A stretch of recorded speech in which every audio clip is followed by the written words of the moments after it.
Welcome to the video friends. இன்றைக்கி நம்ம after எஃபெக்ட்ஸில் files எப்படி இம்போர்ட் பண்ணுறதுன்னு பார்க்கலாம்.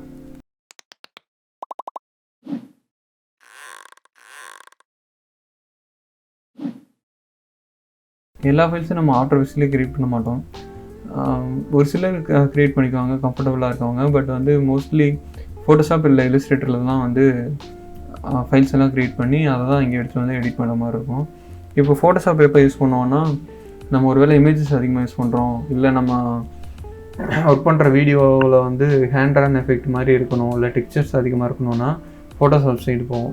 அப்படி இல்லை நம்மளுக்கு கார்ட்டூனி ஃபீல் இருக்கணும், அப்படி இல்லை ரொம்ப பிக்சல் பர்ஃபெக்டாக இருக்கணும்னா நம்ம வந்து இல்லுஸ்ட்ரேட்டர் சைடு போவோம். இப்போ நம்ம வந்து இந்த ப்ராஜெக்டில் எக்ஸாம்பிள் பார்த்தீங்கன்னா இல்லுஸ்ட்ரேட்டர் ஃபைல் தான் இம்போர்ட் பண்ண போகிறோம். அது எப்படி இம்போர்ட் பண்ணுறதுன்னு பார்த்துருவோம். ஓகே, ஸோ ஃபைல்ஸ் போங்க, இம்போர்ட் ஃபைல் கொடுக்கலாம். அப்படி இல்லைன்னா இந்த ப்ராஜெக்ட் பேனலில் கிளிக் பண்ணிவிட்டு இம்போர்ட் ஃபைல் மஸ்ட் அந்த ஃபைலை கிளிக் பண்ணிங்கன்னா இம்போர்ட் கொடுத்தணும். இப்போது நம்மளுக்கு வந்து கம்போசிஷன் வந்து காமிக்குது. ஒரு சில நேரம் வந்து ஃபுட்டேஜில் தான் இருக்கும் நமக்கு டிஃபால்ட்டாக. அப்போ என்ன ஆகும்னா, நம்ம இல்லுஸ்ட்ரேட்டரில் வந்து நிறையா லேயர்ஸ் இருக்கும். அந்த லேயர்ஸ் எல்லாம் ஒரே லேயராக மெர்ஜ் ஆகி வந்துடும். ஃபுட்டேஜ் கொடுத்தோன்னா நம்ம என்ன பண்ணோன்னா கம்போசிஷன் கொடுத்தணும். இதில் வந்து டாக்குமெண்ட் சைஸ், லேயர் சைஸ்னு இருக்கும். லேயர் சைஸ் தான் நம்ம மோஸ்ட்லி கொடுக்கணும். ஏன்னா இப்போ வந்து ஒரு லேயர் வந்து ரொம்ப சின்ன லேயராக இருக்கும். எக்ஸாம்பிள் பார்த்திங்கன்னா அது வந்து ஒரு 100x100 தான் இருக்கும். நம்ம ஆனால் டாக்குமெண்ட்டோட லேஅவுட் வந்து ஃபுல் ஹெச்டி சைஸில் இருக்கும். ஸோ அந்த மாதிரி டாக்குமெண்ட் சைஸில் வந்துச்சுன்னா நம்மளால் கண்ட்ரோல் பண்ணுறது கஷ்டம். ஸோ லேயர் சைஸே வச்சுருங்க. வச்சுட்டு ஓகே கொடுத்துருங்க. கொடுத்ததும் இப்போ நம்மளுக்கு 2 ஃபைல் க்ரியேட் ஆகிருக்கும். ஒன்று வந்து ஒரு காம்ப் க்ரியேட் ஆகிருக்கும், ஹோலாக இருக்கும். அது பார்த்திங்கன்னா ஃபுல் இமேஜ் அந்த மாதிரி இருக்கும். இன்னொன்று வந்து லேயர்ஸ் வந்துருக்கும். நம்ம இல்லுஸ்ட்ரேட்டரில் என்னென்ன லேயரை வச்சுருக்கோமோ அதெல்லாம் இங்கேயும் வந்திருக்கும். ஸோ இப்போது இதை ஓப்பன் பண்ணி பார்ப்போம். ஓப்பன் பண்ணோன்னா நமக்கு ஒரு 15 செகண்டுக்கு வந்து காம்ப் க்ரியேட் ஆகிருக்கு. இதுதான் டைம்லைன் பேனல், நான் போன வீடியோவில் சொன்ன மாதிரி. இப்போது நான் பேக்ரவுண்ட் கலர் கொஞ்சம் சேஞ்ச் பண்ணிக்கிறேன். அதுக்கு கண்ட்ரோல் கீ கொடுத்து கலர் கொடுத்துட்டு ஓகே கொடுத்தேன். இப்போ பார்த்தீங்கன்னா நம்மளுக்கு ஒவ்வொரு லேயரும் தனித்தனியாக வந்துடும். இப்போ இந்த லேயர்ஸை பற்றி பார்த்துருவோம். இங்கே இருக்கிறது வந்து சோலோ கீ, இந்த டாட் மார்க் இருக்குல்ல, அங்கே அதை கிளிக் பண்ணோன்னா எந்த லேயருக்கு சோலோ ஆன் பண்ணியிருக்கோமோ அது மட்டும் தனியாக வந்துடும். மற்ற லேயர்லாம் ஹைட் ஆகிடும். பக்கத்தில் இருக்கிறது லாக் கீ. அந்த லாக் பண்ணிட்டோன்னா அந்த லேயர் வந்து மூவ் ஆகாது, நம்ம எதுவும் எடிட் பண்ண முடியாது. மற்றதெல்லாம் மூவ் ஆகிடும், பட் அந்த ஒரு லேயர் மட்டும் அங்கேயே ஸ்ட்ரக் ஆகிடும். இந்த சைடு பார்த்தோன்னா இதெல்லாம் வந்து இது ஃபஸ்ட்டில் இருக்கிறது ஷை பட்டன் சொல்லுவாங்க. அது எதுக்காகன்னா, இப்போது நம்ம பெரிய ப்ராஜெக்டில் ஒர்க் பண்ணும்போது நிறையா லேயர்ஸ் ஒர்க் பண்ணுற மாதிரி இருக்கும்.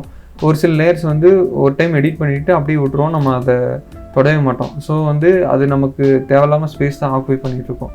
அதுக்கு என்ன பண்ணலான்னா, இப்போது இந்த லேயர் கிளிக் பண்ணிட்டு இங்கே ஷை பட்டன் ஆன் பண்ணிட்டோன்னா, இங்கே வந்து ஷை கொடுத்துட்டோன்னா அந்த லேயர் இருக்கும், பட் ஹைட் ஆகிருக்கும், நம்மளுக்கு தெரியாது. அதை எடிட் பண்ணவே நம்ம வேணான்னா அந்த மாதிரி கொடுத்துக்கலாம். இது வந்து கண்டினியூஸ்லி ரேஸ்ன்னு சொல்லுவாங்க.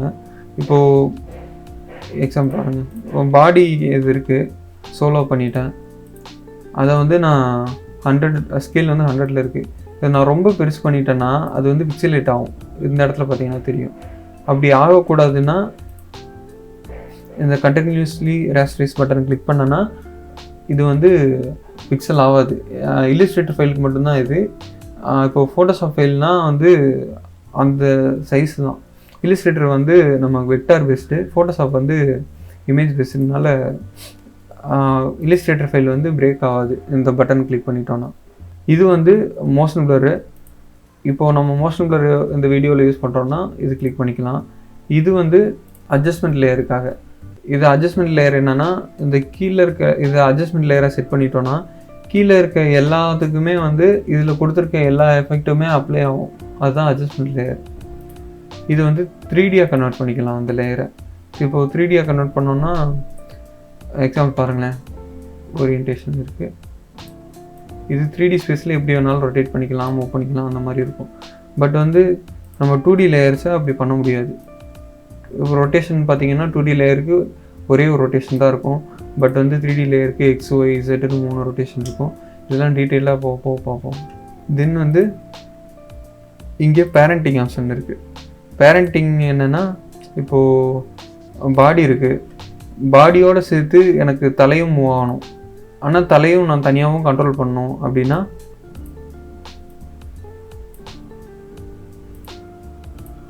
இப்போ பாடியில் வந்து ஹெட்டு வந்து பேரண்ட் பண்ணிட்டோம். இப்போ பாடி மூவ் பண்ணால் ஹெட்டும் சேர்ந்து மூவ் ஆகும்.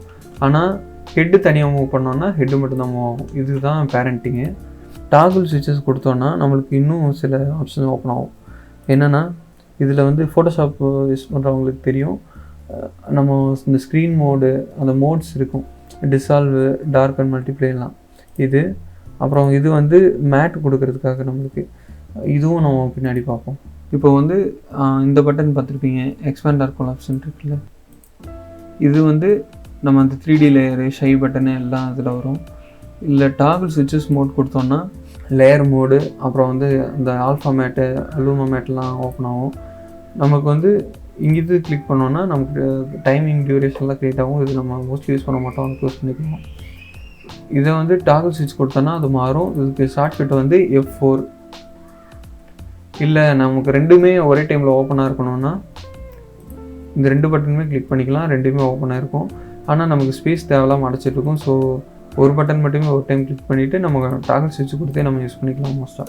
தென் பார்த்தீங்கன்னா இதுதான் இது லேயர்ஸ் கண்ட்ரோலில் இருக்கிறது. இங்கே பார்த்தீங்கன்னா இதுதான் டைம்லைன், நான் போன வீடியோவில் சொல்லியிருப்பேன். இதில் தான் நம்ம வீடியோ வந்து எவ்வளோ டியூரேஷனுக்கு நம்ம போகணும், எந்த டைமிங்கில் நம்ம எதாவது எஃபெக்ட் ஆட் பண்ணோம் இல்லை சேஞ்ச் பண்ணோம்னா இதில் தான் வரும். டைம்லைனில் தான் வந்து கீ ஃப்ரேம்ஸ்னு ஒரு விஷயம் இருக்குது. கீ ஃப்ரேம்ஸ்லாம் அதிகமாக கொடுப்போம் அனிமேஷன் பண்ணும்போது. ஸோ வந்து இந்த பேனல் வந்து நமக்கு அதிகமாக தேவைப்படும். ஓகே, இப்போ அந்த டூல்ஸ் பேனல் லைட்டாக பார்க்கலாம். இதுதான் வந்து செலெக்ஷன் பட்டன். இதுக்கு ஷார்ட்கட் வந்து V. ஓகே, இது செலக்ட் பண்ணி டைரெக்டாக நம்ம இப்போது லேயர்லேயும் போய் செலக்ட் பண்ணலாம். அப்படி இல்லைன்னா டைரெக்டாக இங்கேயே போய்ட்டு நம்ம செலக்ட் பண்ணலாம். இது செலக்ட் பண்ணி மூவ் பண்ணுறது பண்ணிக்கலாம். மூவ் பண்ணுறது, ஸ்கேல் பண்ணுறதும் அதுலேயே நம்ம பண்ணிக்கலாம். பட் வந்து இது அந்தளவுக்கு பெர்ஃபெக்டாக நம்ம பண்ண முடியாது. ஸோ அப்படி இருக்குது, செலக்ட் பண்ணிக்கலாம், ஸ்கேலும் பண்ணிக்கலாம் அதில். அப்புறம் அது பக்கத்துலேயே கை மாதிரி ஒரு சிம்பிள் இருக்குல்ல, அதுதான் ஹேண்ட் டூல். ஹேண்ட் டூல் எதுக்குன்னா, கிளிக் பண்ணி நம்மளோட அந்த வியூ போட்ட எப்படி வேணாலும் நம்ம மூவ் பண்ணிக்கலாம். இது எங்கே யூஸ் ஆகும்னா, இப்போ நல்லா ஜூம் பண்ணியிருக்கோன்னா, ஜூம் பண்ணியிருக்கும்போது இப்போது இந்த கண்ணு நல்லா ஜூம் பண்ணி நம்ம பார்த்துட்ருக்கோம். இப்போது லெஃப்ட் சைடு பார்க்கணுன்னா ஹேண்ட் டூல் செலக்ட் பண்ணி கிளிக் பண்ணி ட்ராக் பண்ணி பார்த்துக்கலாம். ஹேண்ட் டூல் மோஸ்ட்லி யூஸ் பண்ண மாட்டோம். அதுக்கு என்ன ஷார்ட்டாக என்ன பண்ணிடுவோன்னா, நம்ம ஸ்பேஸ் பாரை ஹோல்ட் பண்ணிட்டோம்னாலே ஹேண்ட் பட்டன் வந்துடும். அப்போ நம்ம மூவ் பண்ணிக்கலாம். ஓகேவா, ஸ்பேஸ் பாரை கிளிக் பண்ணோம்னாலே அது ஹோல்ட் ஆயிரும், ஹேண்ட் பட்டன் செலக்ட் ஆயிரும், நம்ம அப்போ மூவ் பண்ணிக்கலாம். தென் வந்து இது ஜூம் பட்டனு, ஜூம் டூல் இந்த மாதிரி பண்ணிக்கலாம். ஆல்ட் கிளிக் பண்ணிங்கன்னா அது ஜூம் அவுட். இதுக்கும் ஒரு ஷார்ட்கட் இருக்குது. என்ன பண்ணலான்னா, நம்ம கமா அண்ட் டாட் பட்டன் இருக்குல்ல, ஃபுல் ஸ்டாப் பட்டன், அதை ஃபுல் ஸ்டாப் பண்ணோன்னா ஜூம் ஆகும், கமா கிளிக் பண்ணோன்னா ஜூம் அவுட் ஆகும். அப்படி இல்லைன்னா நீங்கள் மவுஸ் யூஸ் பண்ணிங்கன்னா அது ஸ்க்ரோல் பட்டன்லேயே ஜூம் இன் ஜூம் அவுட் ஆகிடும். நெக்ஸ்ட்டு வந்து ரொட்டேட் பட்டனு, இது ஏதாவது இதிலே செலக்ட் பண்ணி நம்ம ரொட்டேட் பண்ணிக்கலாம். அப்புறம் ஆங்கர் பாயிண்ட்டு வந்து நான் தனியாகவே சொல்கிறேன். ஓகே ஃப்ரெண்ட்ஸ், தேங்க்யூ ஃபார் வாட்சிங் த வீடியோ. அந்த வீடியோ சீரிஸை ஃபாலோ பண்ணுங்கள். உங்களுக்கு ஹெல்ப்ஃபுல்லாக இருக்கும்னு நினச்சிங்கன்னா லைக் பண்ணுங்கள், கமெண்ட் பண்ணுங்கள், ஷேர் பண்ணுங்கள். நெக்ஸ்ட் வீடியோவில் பார்ப்போம். பாய்.